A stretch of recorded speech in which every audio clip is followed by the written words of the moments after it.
Morning. Isang maulan na umaga po. Meron tayong 2023 na Conquest Hilux na 4x2 dito. Yes sir, it's white. And since this is a 4x2, this is a 2TG engine. And konting walk around tayo. Still fresh and stock. Wala naman siya masyadong modification.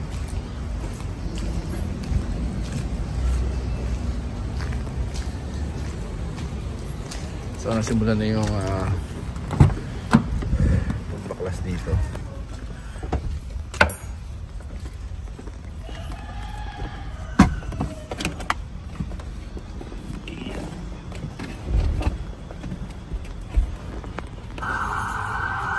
So guys, sorry medyo madilim dito, although alas 9 pala na umaga. So dito tayo sa bandang likod. Pakita ko lang sa inyo yung kakabit natin. This is a wireless charge. This is a rear aircon vent system. Kita natin yung rear air, yung vent. This one. Ito yung duct.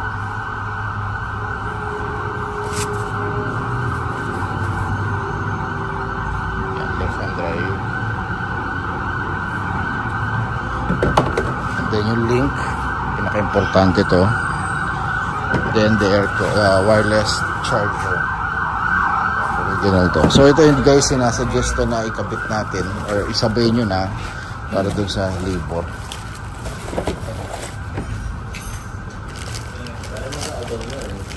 Okay, importante na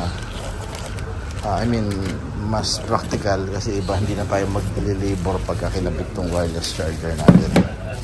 Yan, napaka-importante. Sana makapag-decide yung iba na maisabay na rin ikabit to kasi para isang baklasan. Ito yung center panel niya. Pakita natin. Yung center panel. At ito yung binabaklas guys kapag nagkakabit tayo ng aircon vent. Then ito rin yung binabaklas natin para ma-install natin itong wireless charger. Yan. So highly recommend ko yan na once na nagkabit tayo ng rear aircon vent, might as well makapag-decision kayo, may kabit na rin natin itong wireless charger. And also part ito ng upgrade ng mga aircon vent. Yung 2024 na lumabas ang Conquest kaka GR Sports, meron na rin siyang aircon vent at meron na rin siyang wireless charger. Kinuntin yan. Lilinyahan pa kasi sa likod yan eh. Tatapang naman natin yung wire. Ito dumadaan sa ito.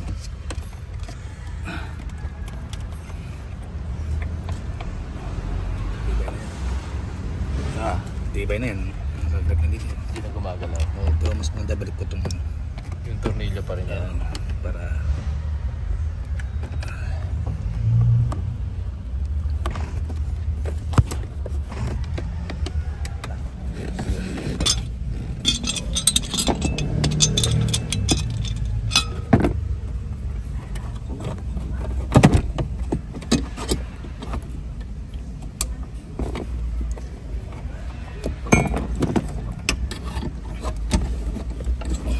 contact natin na ilatag na.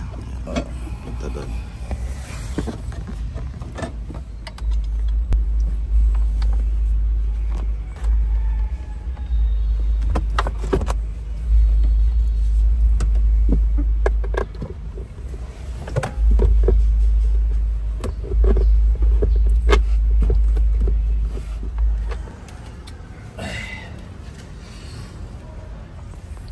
Kaya nire-recommend natin na if magpapakabit tayo ng rear vent aircon system,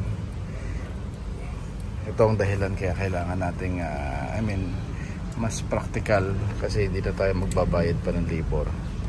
Mas practical na isabay na. Kasi lahat ng babaklas sa installation ng rear aircon vent system, yun din ang babaklas yung center panel ng aircon ng wireless charger installation.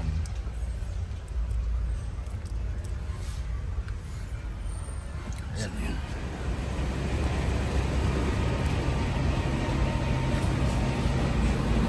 So ito yung likod, yung cover nung center panel mo sa likod. Ayan, ito yan.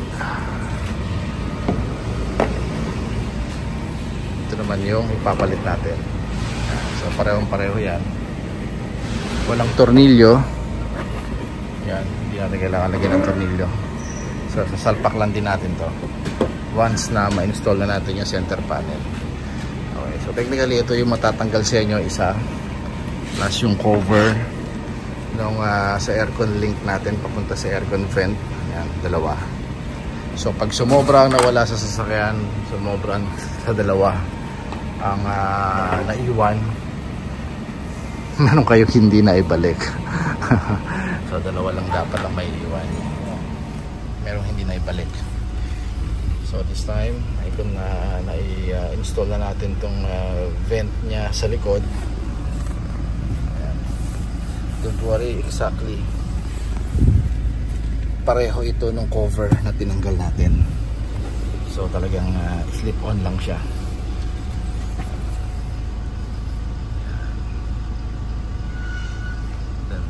Pakita natin yung nakasalang na yun. May nakasalang sa wireless charger natin. Sir, patanggal lang po. Pakita natin, nakakulay amber na kasi. Standard yan, nakakulay blue. Sige, sir, patayin mo yung blue. Yan, yun yung naka-off ang wireless. Pagka mag-charge kayo, you need to on first. Yan, standby mode, kulay blue. Then, yan, charge natin yung wireless.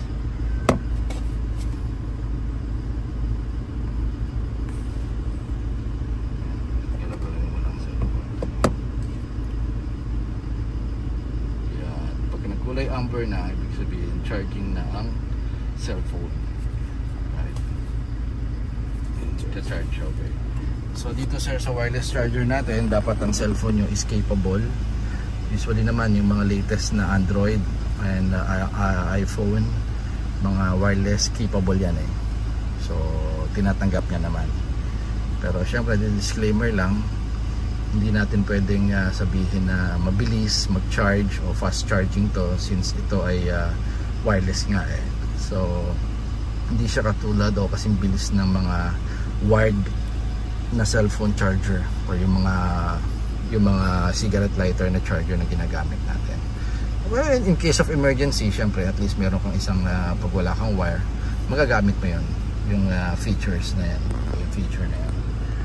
Once again, this is a 2023. Sinusubukan na natin yung aircon vent ni sir. This is a 2023 Conquest 4x2. Kinabitan natin ng rear aircon vent system. Yan. So far naman, chinecheck namin. Si sir ang nasa unahan. Okay naman. Ito. Yeah.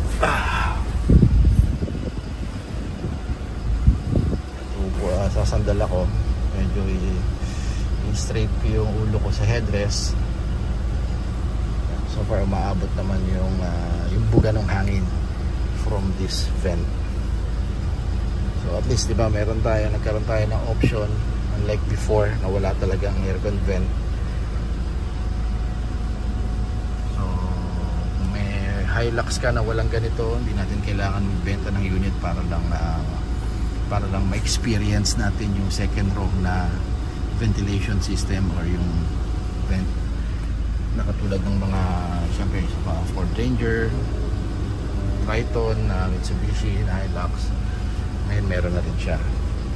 Okay, so ang driving experience mo kahit paano mababago, lalo na pagka on the go, family vacation, out of town, may sakay ka sa second row, diba? Hindi ka na kailangan mag-rely dun sa hangin na nanggagaling lang sa harap. Okay, so may hangin ka na nanggagaling din dito sa gitna papunta dito sa second row.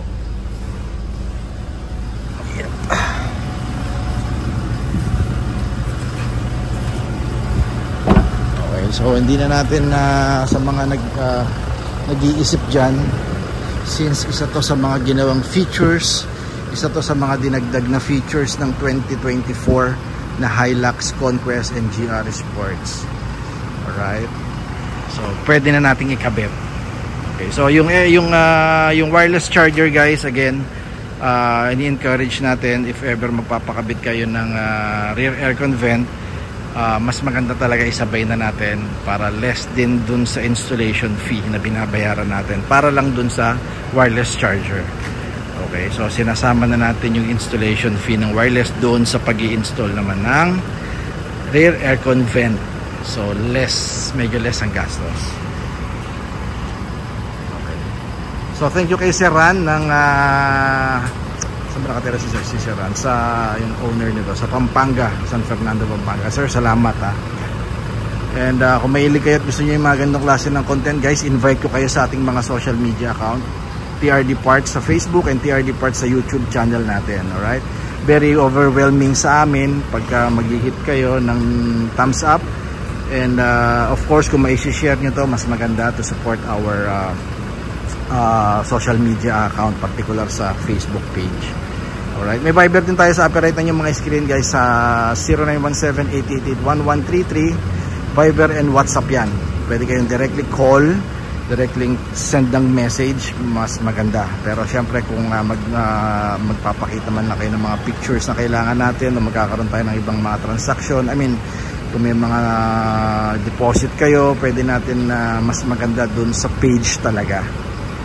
Okay, so thank you guys dun sa, lalo na sa mga sa Middle East and Malaysia, meron tayo, napakasuki natin yung Malaysia na yan, follower natin sa YouTube channel guys, salamat. Okay, so keep safe everyone, thank you for watching, bye bye.